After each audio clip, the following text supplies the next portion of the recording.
Hey y'all, and welcome back to the inaugural Black Women Music Creative Summit. In the meantime of today, I have lost the nail. We're down one, but the waves have marinated. So you know what I'm saying? You take your W's and you take your L's. It's okay. Off the top, I just want to say thank you again to Live Nation Urban. I keep telling y'all, we've been partnered with them for the past 3 years, and it's been an incredible collaboration to do stuff like this, to send other Black women and African creatives on to things like concerts and tours. And it's just been such a beautiful partnership. So thank you again, Live Nation. And so excited to get into today's guest. We have an incredible photographer with us, Edwina Hay. Hi, everyone. How are you doing today? I'm great. Looking forward to speaking with you and the Black women photographers community. And this is a great opportunity to kind of talk about myself and my work and documenting live music and just being a part of the community. Yes, absolutely. And speaking of yourself, can you give everybody maybe just like a little intro? You can start off with the type of photography you do, where you're based, that kind of thing. Sure. I'm Edwina. I'm based in Brooklyn, New York City. I've lived here all my life. Kind of got into attending concerts and documenting them in the late 90s, early 2000s. So I started on film because that was what was available at the time. Migrated to digital, like point and shoots, and now I'm fully mirrorless. So I do a lot of concerts, events. I also like do a little weird events, which are always fun. Like New York just had the first and last Pigeon Fest. So I went to that because it was celebrating pigeons, which are always around New York. And this artist made a giant pigeon sculpture at the High Line. So they had a all day festival a week ago. So I documented that. Just anything of interest, basically music, events, portraits, things like that. I also want to shout out the fact that like you're a BWP legend at this point because or I should say Edwina was a 2024 recipient of the Nikon grant. Is that right? Yes. So Yes. I received a Nikon Z7 II kit, which is basically my main kit these days. So that's pretty much what I use most of the time when I'm documenting something. And then this year you became a judge. Yes. So I helped review many entries to narrow down to the winners that were given grants and either financial grants or camera grants. So it was kind of great to kind of come full circle that way. Like I was a recipient and then I helped bring those kinds of gifts to other people. I think that's the beautiful part about BWP. Something like being a judge for a grant sounds like this big dream. Like, how do you even become a judge? Like, who do you have to know for that? But at BWP, we are always working together. Like, it's literally an ecosystem to do stuff like this. Oh, right. I keep forgetting to tell y'all, I host the Photographer Life Check podcast, which is the first podcast underneath the BWP network. And I started that because I started hosting the summits after year two. Like we keep doing this together. Like we all are Right. working together. It's not hard to reach any of us that are in this collective. Like if you have any questions, it's why we do stuff like this. But just about everybody, I'm sure, is reachable by DM, email. Like, you know what I'm saying? Like this is the Yeah, I would say not like Instagram DM just because they filter stuff from people you don't follow, but like I have a contact page on my website, my email's there. Like I'm happy to answer questions if people just reach out by email. there I we don't go. want you to like DM me and then I don't see it just because Instagram didn't show it to me. So that is a caveat that I want to say, but I'm happy, just I have a contact page on my website. I have an email address listed there. Just feel free to reach out. Exactly. Beautiful. Okay. So glad. Since we mentioned the Nikon grant, how about we just start off with gear? For those who don't know, during these conversations, we like to pull up the artist's website or Instagram so folks can see what's going on, the things that they shot, their portfolio. So let's start off at the gear. Yeah. Because also what I'm interested in is the fact that you were shooting everything. And I mean, at one point, everybody was shooting everything on film. I'm curious if you still shoot film, if you have a digital kit, a film kit, like let us know what Yeah, it's like. absolutely. I kind of do film sometimes, like basically if I'm out with friends and I don't want to like carry, my regular gear, I'll just throw a film camera in my bag. Like I have a Canon point and shoot that I use. I also have a Nikon F100 that I actually bought from another fellow photographer. Shout out to Victoria Sanders. Okay. So those are like yeah, V Sanders. So I bought her film camera that she was selling, and I was like, so she shipped it to me from Chicago. So those are the main film cameras that I use, but those are kind of like, I don't know, like, my friend had a birthday party for her dog, so I brought a film camera. Like I didn't want to bring my mirrorless to document that, and that was like my whole role. So I think these days film is more kind of like personal stuff opposed to you know, things that I'm shooting on assignment. But like I Yeah. did portraits of an artist that I was shooting for the label and his record release show. I brought my film camera. I need to finish that role that it's on. So it's like I'll bring it sometimes as like an extra thing, but mostly the work that you see on my portfolio, this is Nikon digital cameras. I did a D750 for a while. I think my first one was a D200. Then I went to D50, D90, then Nikon Z5. So most of the mirrorless stuff that I do these days is either Nikon Z5 or the Z7 II. And I Okay. have been borrowing the Z6 III from Nikon because I'm thinking about getting that next because V has recommended it for low light photography. She does a lot of club work, and sometimes there's not a lot of great lighting at some of the spaces that you shoot. So if you can get a camera that works well in low light, that's just gonna, make your work even better. Yeah. Can you talk about maybe some of your favorite lenses that you choose to? Sure. Mostly I am shooting with a 24 to 70, which is a little wide, and then a 70 to 200.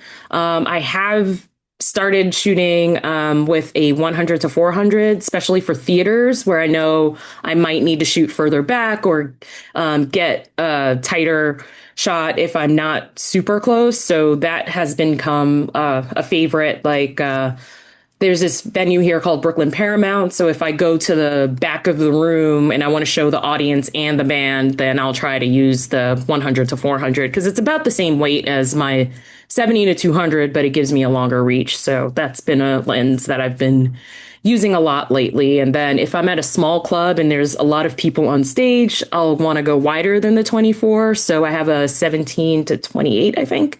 Also Nikon. So that's great for showing like, 4 or 5 people on a stage that's you're really close and you want to show everybody in the frame. Like I shot a band, I think that had like 5 or 6 members and they were impressed that I was able to get everybody in one shot because they've never had that before. Nice. I'm so glad you mentioned that because I feel like almost everyone, if not everyone, is mentioning the 24 to 70 and the 70 to 200. I mean, I love those two lenses. I also use them all the time. Hmm. But nobody mentioned like, yeah, sometimes you need to get real wide at these Yeah, shows. yeah. Yeah, I like that. Don't it's forget the definitely wide. helpful, especially if you're in a small club and you've got a lot of people on stage and you just want to try and get everybody in the same frame. Then that's really helpful to be able to go a little wider. And I'm a house photographer for this festival called Celebrate Brooklyn, and they like to show a wide shot from the tower, so you get like the stage and the audience. So that's definitely a lens that I'll use when I'm further back trying to capture like the lighting, the act on stage, but showing a big crowd at this festival that happens in Prospect Park every year.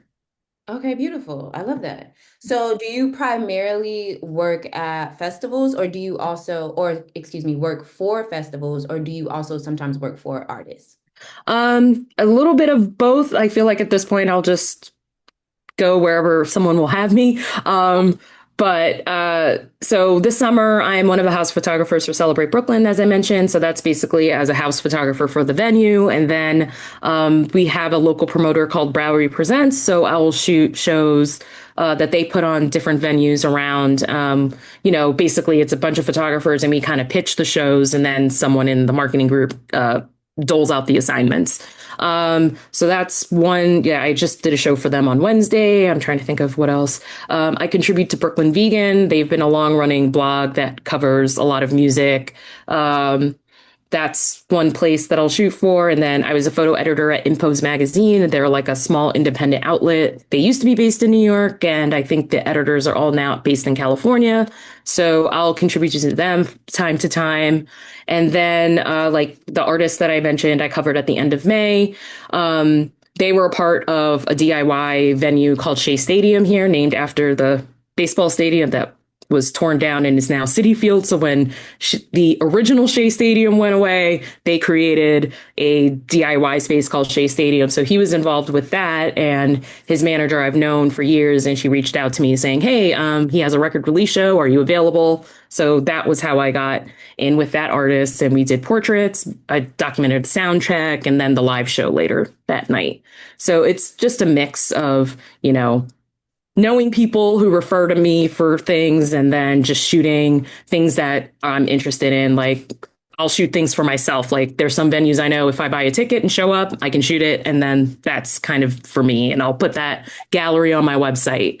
So it depends. I feel like I kind of think about what's my easiest way to cover this artist and then kind of either pitch or, shoot it for myself sometimes.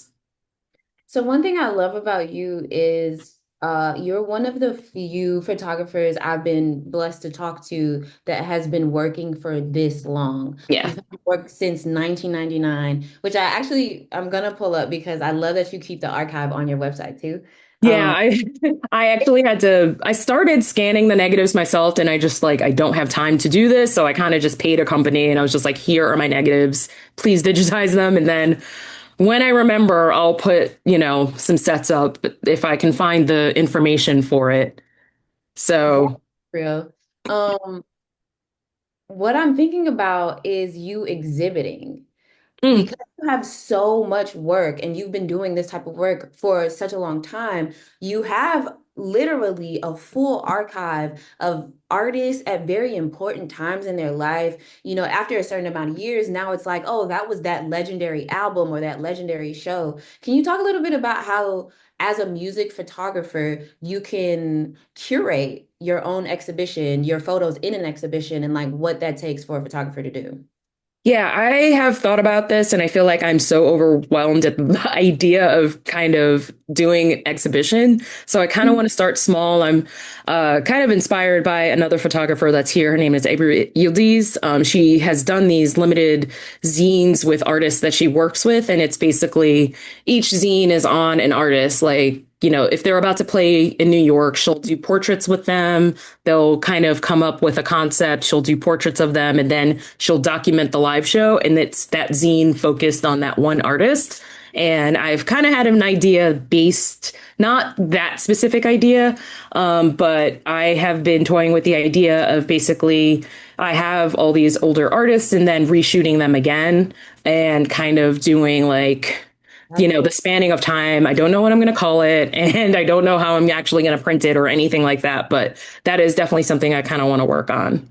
That's so cool. For the exhibitions you've been in already, did you get to choose the photos that you wanted to display, or was a curator like, hey, can we use these three or something like that? Yeah, I think the ones that I've been a part of, I've been lucky to basically pick what I want to um, submit. It kind of, I think the last one that I participated in, which was in March, it was an open call for photographers. So it was a great opportunity for anybody in the New York City area. We actually had some photographers that submitted outside of New York. They kind of sent work and then, it was on the walls. But um, I think the way I chose that one, it was like, okay, what is one that I want to see printed on a wall? So that was the way to approach it. Otherwise, just thinking about like they came up with a theme, which was presence. And I was like, okay, if I think about presence, I'm just going to spiral and think about this too much. So I was like, okay, what is a shot that I did within the past couple of years that fits this theme and what do I want to see on the wall? So it ended up being a shot of Kalela performing at Prospect Park. It was very silhouette-y. It was like red lighting. And then she's like a black silhouette. And I was just like, this speaks to the theme, I believe. And then it's a photo that I want to see on a wall. So that's how I approached it. Otherwise, I get in my own head and I think about it too much. And then I was just like, if I do that, I'm not going to submit anything. So I need to just narrow it down. Be like, okay, last 3 years, what do I think is present, and actually have a group chat with other photographers, and we were kind of bouncing ideas off of each other, which was also helpful, like just speaking to people that do the same work. And it's just like, okay, I narrowed it down to these two pictures. Which one should I do? And that was very helpful. Incredible. I'm so appreciative of your perspective. I think it's super cool. Um, Also, considering the longevity you've had in this career, can you talk a little bit about the differences between shooting a show on film versus digitally, especially now having mirrorless camera, who, I mean, we can almost guarantee that every shot is gonna be in focus and clear, Yeah. like, It's so, nice to be able to like preview, especially like, dark clubs shooting on, let's say 400 ISO film, like, and you're using a flash, you're like, okay, is this going to come out? Is it in focus? Did I capture the thing I thought I captured because someone was right, moving too fast? And then you get the rollback and you might get a couple where you're like, okay, I nailed it, and everything else is kind of garbage. But like having a digital, everything's faster, I think, especially with a lot of places, like people's attention spans are short. Like if you cover a show, if you don't post it within a certain time frame, they're going to move on to something else. So I feel like with digital, you're allowed to work faster, get it online, get people's attention, and then move on to the next project. But then, you have to worry about like storing files and, yeah. sometimes internet goes out. Like, how do you navigate like these challenges when you're shooting digitally? But, yeah, I think digital has come a long way. Like, I think my first camera was like a 2 megapixel camera, and now they like go up to, I think the Z7 II is like 45. So it's just like a huge leap forward in the digital space. And they're always doing something new, which is really intriguing and fun to play around with new equipment and see what it can do. Yeah, I have another question about film, but firstly, I just want to come back to the website Yeah. because your website is almost like a museum, almost like a music history. I absolutely love music. It's why I'm wearing this shirt. I mean, for the whole weekend, I want to wear music themed Yeah. shirts while I'm doing this. But I love this part about your archive and your blog where you are literally telling people just the short backstory about what was happening while you're photographing it. And then thinking about like, oh yeah, there's a time where you could have saw this artist for $15 and now the tickets are 500. Like Yeah. really setting the stage and the tone, I think is so, so beautiful. I think yeah, you're a historian. You're a music and photography historian. Like this is beautiful work. Yeah, I think I was able to do this for the college newspaper. Like I went to Fordham University, the Lincoln Center campus. So I was working for the newspaper and I bought a ticket and I was just like, can I get a photo pass? And that's how I was able to be in the photo pit, which is the area between the stage and the audience. And that was probably one of the first shows I was able to do that way. Like I Oh also no. had a friend who had a zine, and this does not happen anymore. So don't try it, but he would get a photo pass and he would just get an extra and give it to me. Like this will never happen now. Like it's definitely, they're like, okay, you are covering for this outlet and we can only have one photographer. Like they'll send a photographer and a writer and that's it. But it was just like, yeah, he had an extra photo pass. So that's also, and it was like Warped Tour, which is now back, which is weird. Yeah. So he would get like an extra photo pass and just give it to me. So that was also a way that I started, but definitely just figuring out small shows. New York has a lot of free shows over the summer. Like if someone is looking to get into music photography, I highly recommend just finding out free shows, showing up early with your camera and, just getting started documenting live music. That's pretty much how I got started. That's beautiful. Yeah. Um, Before we jump into a little more of that creative journey, can we talk about film? And I think now, typically, at least, I'm sure there are some full film photographers doing music, but when you're using film photography as a novelty for concerts, festivals, things like that, how can people make it easier on themselves when trying to make sure they can get the shot, with all these variables? It's low light, it's too bright, like all these kinds of things. Like, what are some of your go-to tips? Maybe just one or two about like managing a film camera for something like this. Yeah. So when I was just learning photography in general, like I prefer to let in as much natural light as possible. So if you can set your aperture to is the lowest number, which is the bigger hole, just letting in that and then adjusting your shutter speed. Like if you're shooting something that's fast, then you'll want a faster shutter speed. But then you can also, if you're in a club and you want to play with like getting light streaks, then you can do a lower shutter speed. So it's just kind of experimenting and learning what the different parts of the camera kind of do. And then I feel like if you're definitely doing club photography, the higher ISO you can get, the better, just because it's measuring the sensitivity to light. So if the lighting's not great, then you'll probably want an 800. I feel like Cinestel is a film brand that does 800. So does Kodak. You'll probably want a higher ISO number than a lower one, because lower one is kind of designed for daylight. So if you're at an outdoor festival, then you can get away with like 200 or 400. Yeah. Okay, beautiful. Do you ever bring any externals, whether shooting film or digital, like external lights, anything like that? Oh yeah. Well, it depends, because sometimes when you're shooting like standard clubs, it's like first three songs, no flash, right? So, but I tend to pack a flash in my bag anyway, because you just never know, especially if you're doing like a small club where they don't have the photo pit and you can kind of do whatever. So yeah, I will bring, a flash. Especially if I'm doing like a smaller club and I'm not sure what the lighting will be. If there's no photo pit, then I feel like you kind of have the freedom to do flash. But at the same time, I don't want to use it too much because it's kind of distracting to the artist. So it's kind of like a nice tool to use where if there's a lot of movement and, like let's say you're covering a punk band and there's a lot of movement, yeah, you're going to need flash. Like there's no way around it, because if you do a faster shutter speed, then you're kind of, cutting off the amount of light that gets into the camera. So you definitely want a flash. But if you're kind of shooting an artist that's like, sitting in a chair playing an acoustic guitar, then you don't really need a flash to cover that. You can just rely on the natural light. Yeah, that's a really good point. Like, think about the artist you are shooting. Like, is this the type of artist that is just sitting there playing or just sitting there singing? Or is this the type of artist that is running across the stage and there's fire and fireworks? Yeah. That's so fun.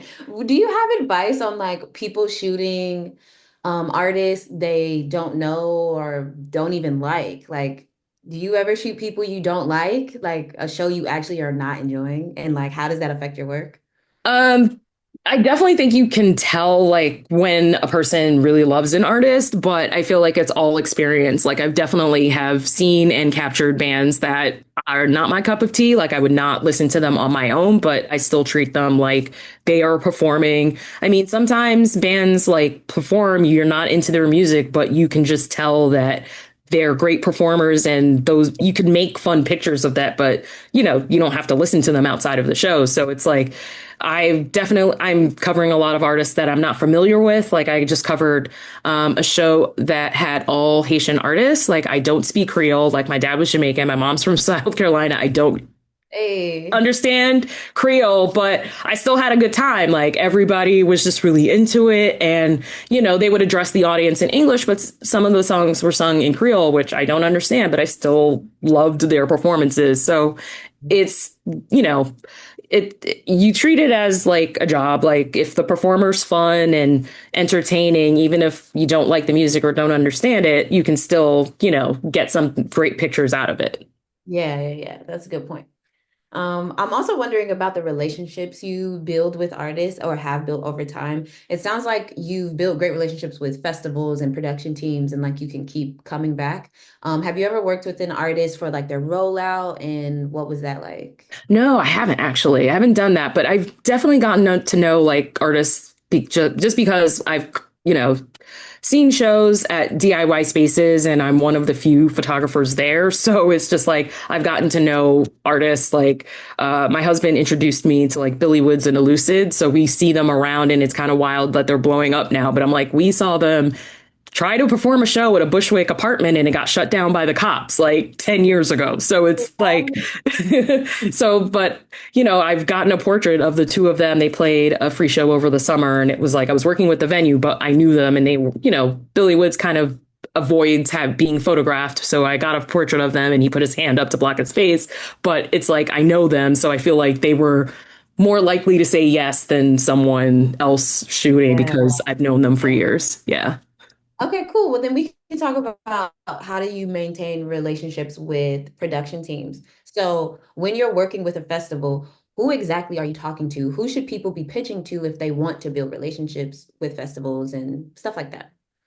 Sure. So for Celebrate Brooklyn, I am working with the marketing team. So I feel like a lot of times when people are hiring, it's most likely the marketing team because they want to sell tickets and kind of market the festival or the experience itself. So that's a good place to get started. For Bowery Presents, I work with the marketing team. So we'll shoot these artists, but then we take photos that of like the audience having a good time or people up, and then they'll use those images later to kind of market like end of year things or, like, just in general, like sometimes they'll post about upcoming shows and then they'll use an old, like, you know, crowd shot that one of us have used to be like, here are our upcoming events. So in addition to, shooting live performances, I think if you capture people just enjoying the moment, that's always useful to a marketing team because they can use that work later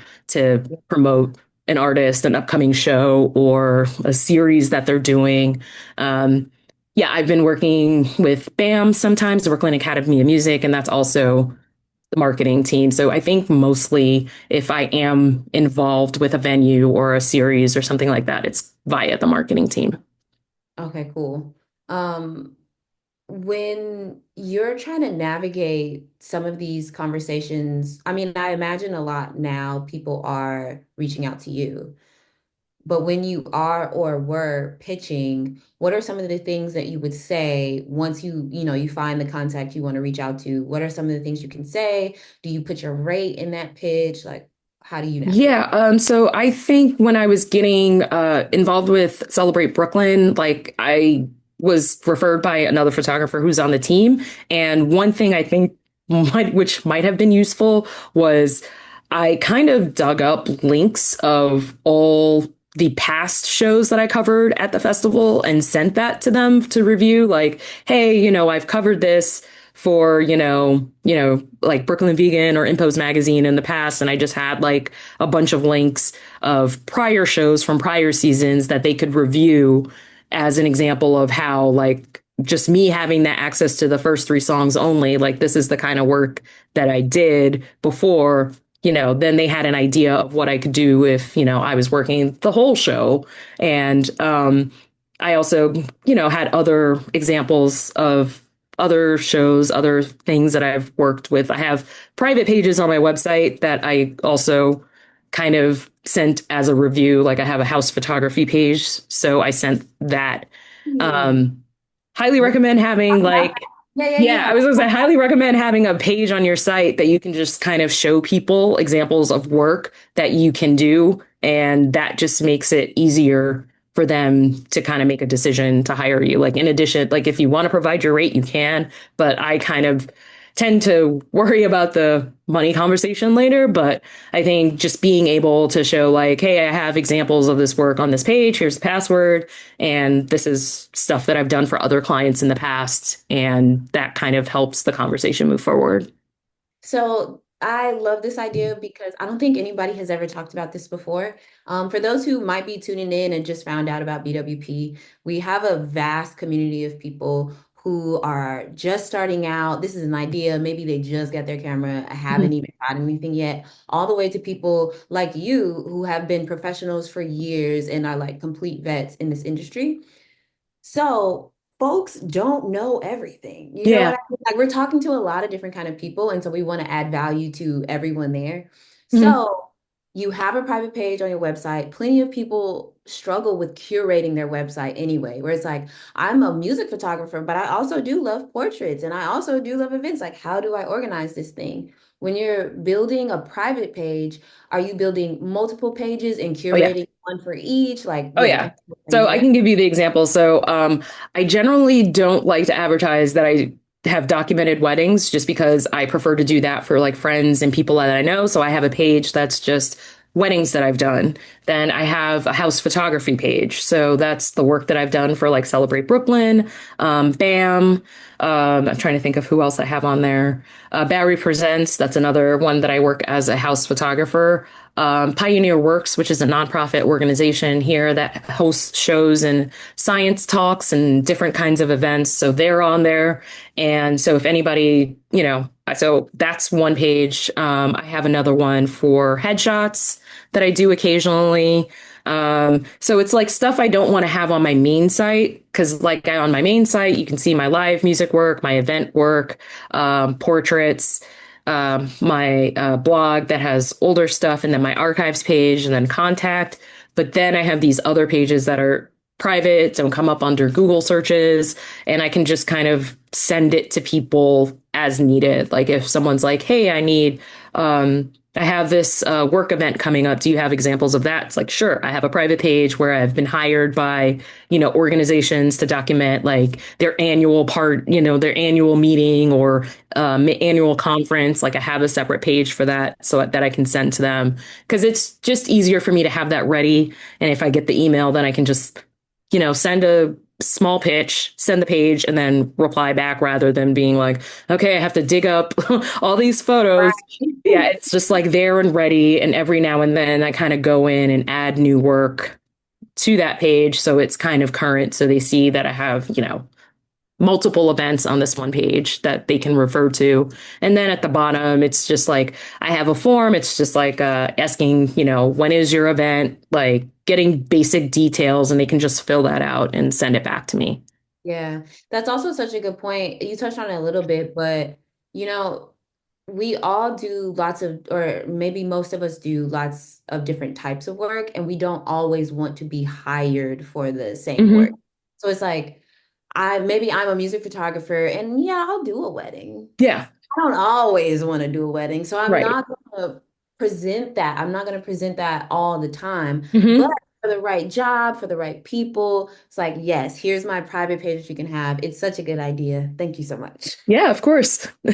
And then if, someone needs to set up a page, like I always recommend this. Like I know everything costs money, but if you have a Lightroom subscription, Adobe has like a free site that is already built in your subscription. So that is something you can use. Like I highly recommend having your own website that you manage. Like Instagram's great, like people will find your work that way, but you should have your own website. Like if Instagram goes away one day, like you need to, Where's all your work, yeah, right? Where exactly. Like all your stuff is gone. So it's nice to have a page that you control and have your work on to send to people to contact you. Just have it there and they can find it. Absolutely. So if you're already using Adobe, definitely get that website. I also have one on the Adobe one. Like people are using it. You can do it. Yeah. And I it's want pretty easy. Like it's easy to set up. I recommend it all the time. Like when I've talked to music photographers, they're like, I don't want to, pay for like a Squarespace or format or whatever. And it's just like, but you have a Lightroom subscription, like use the Adobe thing. already pay for. Exactly. You pay for it. It's there. Just use it. Have your own website. There you go. I want to backtrack a little bit. You mentioned how maybe different blogs, websites might use your photos a little later. So not Mhm. exactly like direct coverage, but they want to use it to promote future shows or something like that. Um, are you licensing your images? And if so, how does that process look like? Do you have a contract for that, agreements, stuff like that? Occasionally, I do get licensing requests. So yeah, I have like some contract templates that I purchased from this lawyer. I think her name is the law. Like the website is the Law Tog. So I'll use that as like a general, especially if I'm doing weddings. I have like a general contact because I want to protect myself, especially should something happen. Right. Um, but in general, like a lot of the music blogs and places that I contribute for, it's very informal.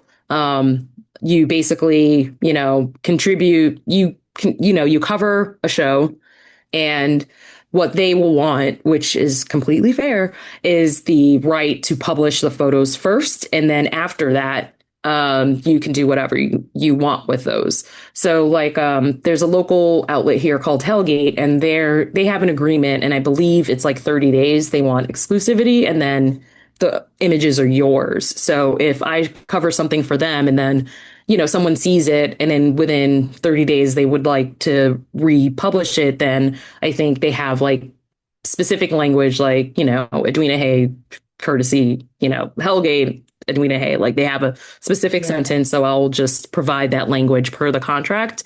But in general, it's the agreement is the website gave me the photo pass, so I return the photos, and then after they publish it first, which is completely fair. I mean, I was a photo editor of the site, and I was like, if we get you access to this show, we get the right to post the photos first, and then after that, they're Yeah. you do what you want. But some artists will make you sign um, licensing agreements in order to cover them, and some of them are very I don't I don't know.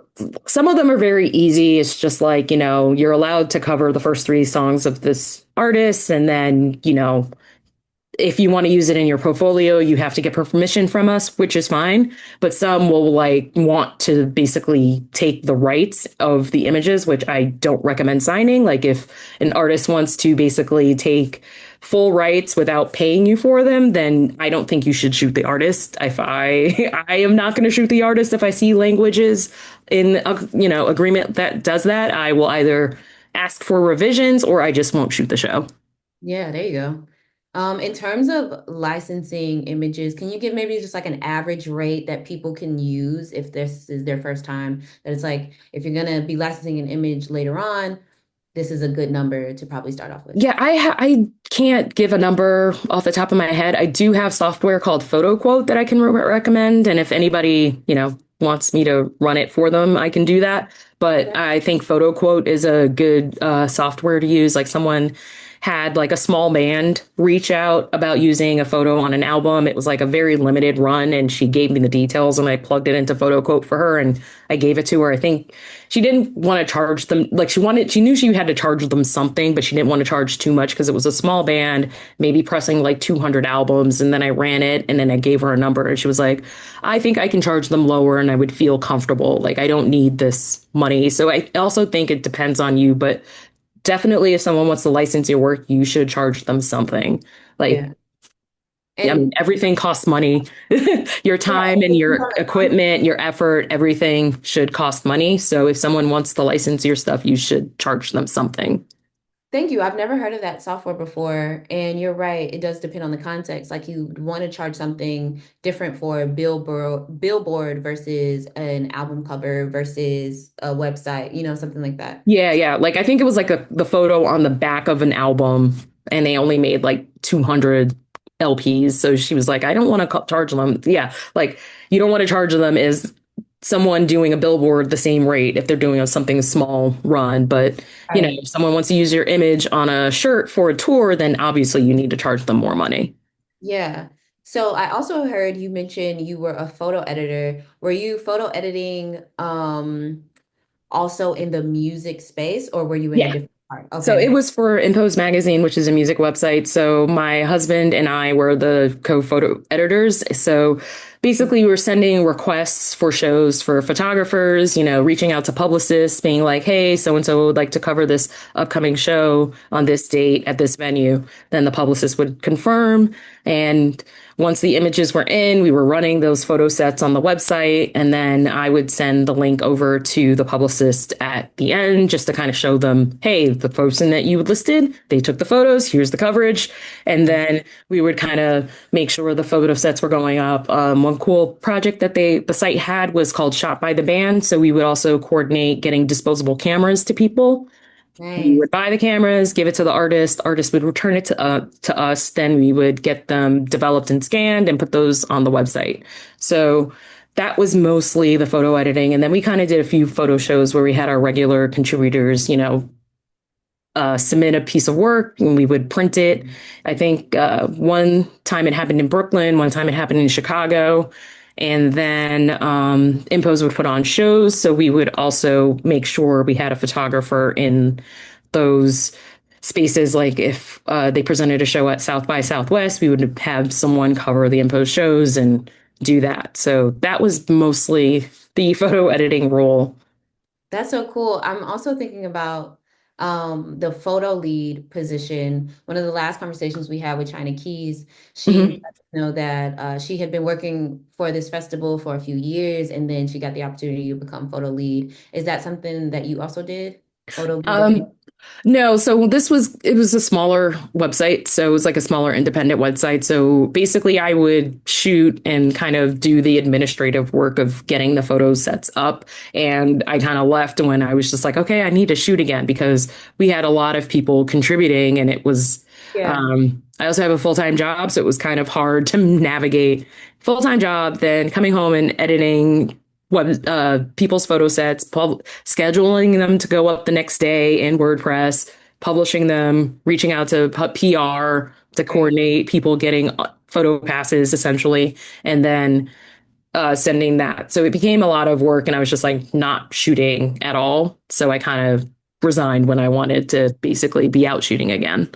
Yeah, I bring it up because I think it's just really important for people to know that like this job can turn into a different kind of job. Like Yeah. you could be a photo lead for a whole team at a festival. You could be the photo editor for a publication at a festival. Like there's so many different things we can do here. You can be the shooter. You can be the person Hmm. on the team. You can work with the festival or the artist. Like there's a lot of different options in the way that we can grow in this industry. Absolutely. Yeah. Can we go a little bit into some of the challenges you might face? I mean, considering you've done so many different formats and you've been in the music industry, and the thing people always say about media and music in general is how tough it can be, which I don't necessarily think we should subscribe to difficulty and like thinking that that has to be our journey, but obstacles are a part of any journey. So I'm curious how you've like just handled maybe rejection or even misogyny, like in the pit at these festivals, in these places. Like the fact of the matter is, while we might know tons of Black women photographers or just women photographers in general, it's still a male-dominated industry. So yeah, can you talk a little bit about maybe a time that that has happened to you? Yeah, absolutely. I feel like in New York, we are very lucky that there's a lot of different people kind of doing this work. So you'll see a lot of the same people over and over again at shows and you get friendly with them. But there are people that are just, not the most pleasant people to be around. So you kind of just have to ignore them and kind of concentrate on the reason why you're there. And I have always said, like, if this stops being fun, like if I'm not having a good time doing this work, then I will take a break or I will just stop. So, like, once this stops being fun for me, then I can't do it anymore. So I think like you just have to concentrate on what you are doing, align yourself with people that are going to support you, that are going to lift you up, and kind of be your cheerleader. Like I have multiple group chats with photographers, and we're always like venting to each other, but then we're also like, you got to do this. You're so good. You have to have that group of people that will have your back no matter what. And I feel like that's extremely helpful. Just finding your community who will support you and, people to reach out to and remind you, like, yes, this person might have treated you shitty, but there are other shows, there are other opportunities for you to do this work. And, not every shoot's going to go great, and when that happens, you kind of move on to the next one. You're just like, okay, I learned like maybe shooting this artist isn't the best because they don't like a lot of lighting, but maybe you can turn that into an opportunity to be like, okay, how do I make great work with low lighting or not the best situations? Like I did a lot of DIY spaces and they don't have great lighting. Like they'll just have like a light bulb on stage. And if you can make photos look good in that type of environment, then I think, okay, well, I know how to make good photos in this really dingy spot with, two light bulbs, then I can handle a theater or, a bigger thing because I made great photos in Light this. jacket. Yeah, I was like, I made great photos in this shitty space. Like, I can handle anything with like a great lighting director or great lights. Like, if you can make bad photos, I mean, good photos in a bad situation, then you can do anything. So it's just going Well, out and shooting, learning. Something goes wrong, then you kind of learn from it. You're like, okay, what was the thing that made this a bad photo? mm, Um, and you about kind that. of, what? Can we talk about that? I'm Yeah. wondering because I mean, let me know because I'm not a music photographer. I mostly do portraits, and I see the opportunity for, I guess, like a failed portrait session where you walk away Hmm. like, oh, I did not get the shot. Right. What How do you navigate submitting photos that you don't love? Where like potentially you don't think that you got the shot. You don't think that you did a good job. Like, how do you get over that obstacle? I tend to overshoot. So I feel like I even don't worry about that because I always get the shot. yeah. So it's like I overshoot. So if I have weaker photos, then I just don't show them or submit them. So if I get something that I'm not thrilled about, I'm like, well, I have this other one that's a little better. So that's the one I'll send. So, but then sometimes with the gift of time, like you can go back and a shot that you didn't love, like immediately, if you go back 2 years later, you're like, well, if I re-edit this now because of all the time I've spent editing, I can kind of make this work. So sometimes you'll get stuff where at the first time you don't love it, but then if you go back, you know, a year or two later with more like if you are, starting out and you don't know Lightroom as well, then you're just like, oh, this is a shot that I don't love. But maybe you take a class and you learn how to edit, you create a new editing style. Then you might want to go back to that shot that you didn't love 2 years ago and re-edit it, and then it's a better photo. Editing is also a tool that people use and kind of, make, I don't want to say lackluster images look a lot better because they've gone in and spent the time editing and turning it into something different. Yeah, I mean, especially in a situation like this, things happen. Like shooting festivals, most of them are outdoors. The sun is changing, things are, Mm-hmm. there's thousands of people around you, and maybe you have an overexposed shot and you edit it and it could be perfect after that. Yeah. I also love going back a couple years later and re-editing photos because no matter what, ideally, you've learned something, you've changed and like upgraded your editing style or your workflow in some way that I remember doing it for myself. I had an era in my life where I really loved high contrast photos. It was my, Mm-hmm. and then a couple years later, I went back and I was like, oh, the way I edit now, this is a completely different mood and a different Yeah. vibe. And I love that feeling of being like, this is almost a timeless image, something that you didn't Mm-hmm. know. Yeah, Also, so I would say always save your like original files, with I shoot in RAW, so I always keep my RAW files stored on a archive drive and you can always go back and re-edit for something, It could be for you, if you're like, "Hey, I learned that do this style of editing now. Let me go back and, revisit that photo that I didn't like the first time and see what I can do now." yeah. Speaking of hard drives, of course, we all should be using external hard drives to keep our archives. But do you have a brand that you completely trust that is like they're holding the 1999 files? Oh man, I have old hard drives that are under my desk, and I'm pretty sure like I started out with Lacey. That was like a brand where it was just like this was what's available. But I feel like now I want to say I use what is on sale, but mostly I feel like Western Digital has served me well. Gonna knock on wood.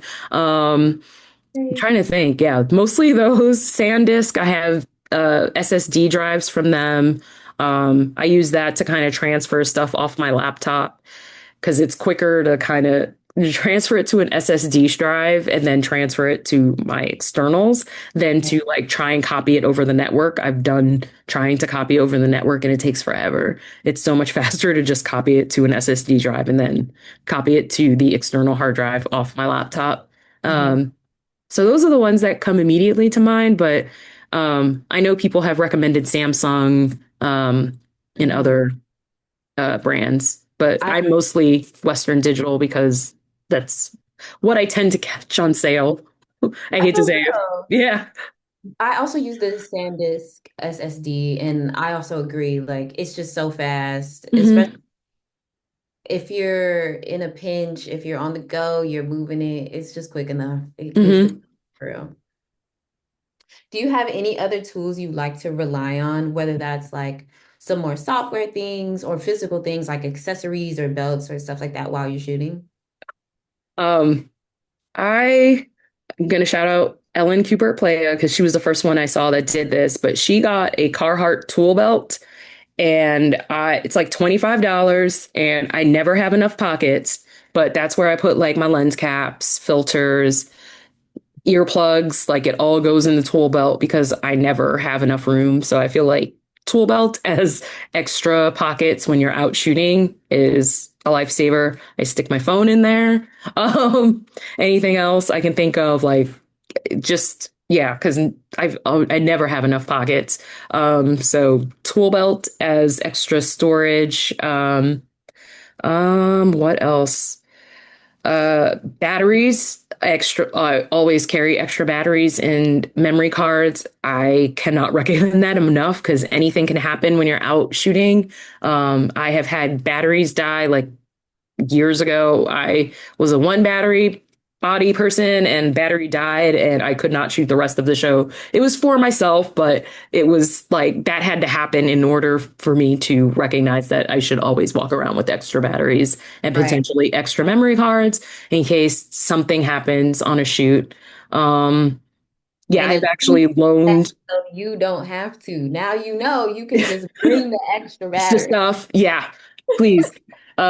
Yeah, I remember shooting a show and someone's like memory card just either was full or it just stopped writing and I just had an extra one and I just gave it to them. Like, yeah, Nice. I was just like always have extra memory cards and batteries. Also, I'm an extreme pro SD card user. I prefer them. I just learned about another one that's supposed to be really fast. But for folks, I think for portraits and things like that, you could likely get away with the smaller, or excuse me, not smaller, but a slower memory card is probably not Mhm. a but thinking Yeah, about shooting a fast-paced yep, artist or something like this, like making sure you have a fast memory, fast. I think is Yep, also that is very important. Another thing that I was going to mention, I use Photo Mechanic for ingesting photos. I can basically put metadata in. Um, if I protect my images as I'm going in camera, I usually protect before I import, then I can kind of go in Photo Mechanic, filter out tagged, and then kind of either rate images or color code them. And those are the ones that I'll want to tackle first. So highly, and I feel like ingesting from Photo Mechanic is so much faster than ingesting from your camera directly into Lightroom. So that is a software that I recommend. I've heard of Photo Mechanic, but I haven't used it before. So can you talk a little bit more about the process? Like for metadata, for me, I do the syncing in Lightroom, like Mm. add all of my things. Does that look similar in Photo Mechanic, or what does that look like? Yeah, it's basically you can I think it's called ingest and then there's like a pop-up window and then you can add in metadata. So what I like to do is put my name in there, um the artist, location. Yeah, you can put like the name of the event on the right side, location, tags like I usually put, my name, concert photography, various tags, and then that information will pull into Lightroom when you add the photos from your hard drive that have already been ingested from Photo Mechanic. So Nice. all that stuff kind of carries over to Lightroom. I thought we did. We just added in the chat that we already had a conversation about photo mechanic. It was a webinar in 2021. There So you go.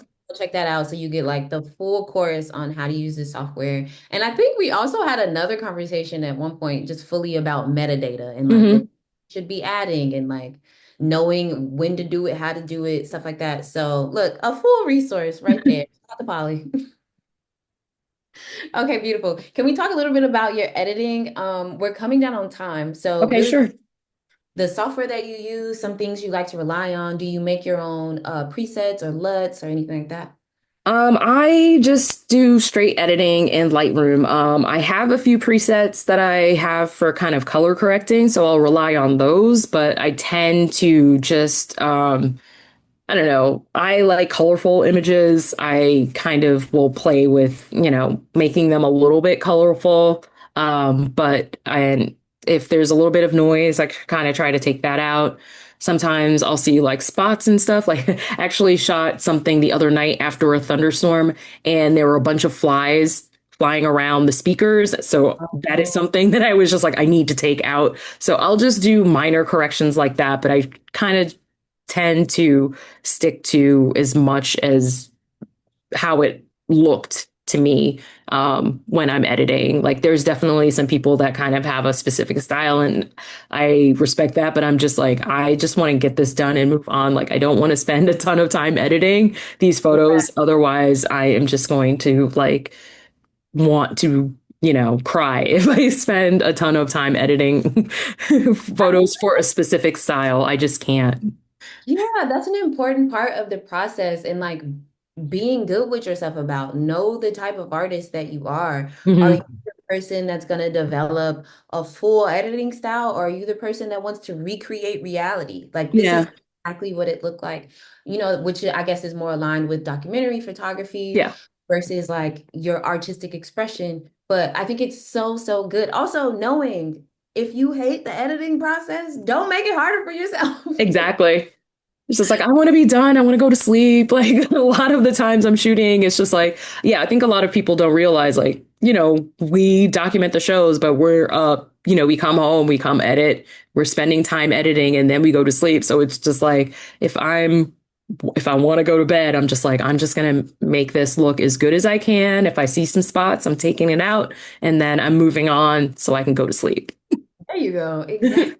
Oftentimes we're all like, excuse me, like balancing multiple jobs as well. Like Hmm. just mentioned, you're editing two projects right now. Like this is the kind of workflow we have. So if you can find a way to make it simpler or like seamless for yourself, you should. Yeah, absolutely. Edwina, I had so many more questions for you, but we are coming down on time, and I'm so grateful you could join us today. Of Thank course. Thank you so much for hosting and asking great questions. And again, like, if anybody's listening and have any questions, feel free to reach out to me. Todd O. Young, who's been like a champion of Black women photographers, he has an amazing site for music photography. That's ishootShows.com. He has a ton of articles that answer a lot of basic questions that people have, like, how do I get a photo pass? Like, what settings should I use for concert photography? Like, he has articles on that. So I recommend that to people all the time. I wish it existed when I started, but he's been doing this for a while and he has a ton of information. So if there's something we didn't address here, I would say visit ishootShows.com. There you go. And we just dropped it in the chat. So all of our links, we always share the brands, the things that we're using. There's always, or typically there's cheaper options too, so you don't have to buy the most expensive thing. Oh, Um, yeah. one thing we always mention in almost every conversation is like relying on each other, asking your friend to borrow that lens or, that ND filter, and keeping this community and ecosystem is so important to us. So just to close out, I want to say thank you again to you all for coming to this conversation, and thank you to Live Nation Urban again for the support. We have so much more coming. It's Black Music Month, so let's celebrate with all of our favorite Black artists and our Black creatives, and we'll see you in the next conversation. But before we go, can we take a quick selfie? Absolutely. Okay, yay! All right, peace, y'all. See you on the next one. Bye, everyone.